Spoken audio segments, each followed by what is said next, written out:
اعوذ باللہ من الشیطان الرجیم بسم اللہ الرحمن الرحیم میرے پیارے بچوں السلام علیکم آج پرو نیم لیسن بے اڑنا اس چرو اس پڑھنے روم سون سبق لوہی پاسچر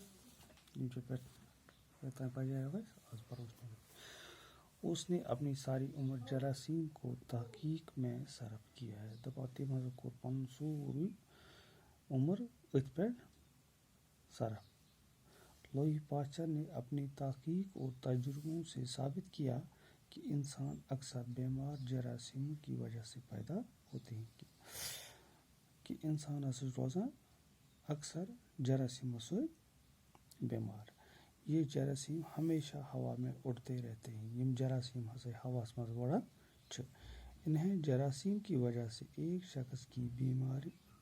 دوسرے شخص کو لگ جاتی ہے کہ یہ بیماری اکس انسان سن پہ بیکس انسانس لگان پاسچر نے کئی ایک مدت معدے بیماریوں کا پتہ لگایا اور ان کی روک تھام کے لیے بہت سی دوائیں بھی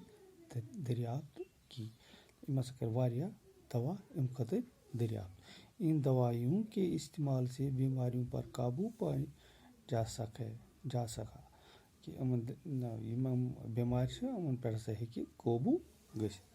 یہ دوائیں انسانیت کو ایک سائنس دان کی عظیم دین ہے کہ تھس اکس سائنس دان سن اس پہ احسان لوئی پاسچر فرانس کا رہنے والا تھا دپان لوئی پاسچر فرانسک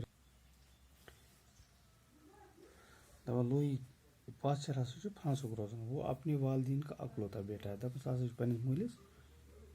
اکوئی نیچو پاسچر کے باپ کی تمنا تھی کہ وہ بیٹا کالج میں پروفیسر ہو جائیں دپان بن کت مز پروفیسر کالجس مز پاسچر کو اسکول میں داخلہ کیا گیا تعلیم حاصل کرنے کے بعد وہ پیرس یونیورسٹی میں پاسچر سکولس مز داخلہ نیو تو تعلیم حاصل کرنے خاطر گو پیرس 20 برس کی عمر میں پاسچر نے یونیورسٹی سند حاصل کی وہ اپنی محنت اور قابلیت کی وجہ سے پاسچر کو پیرس کے ایک کالج میں تجربہ گاہ میں نوکری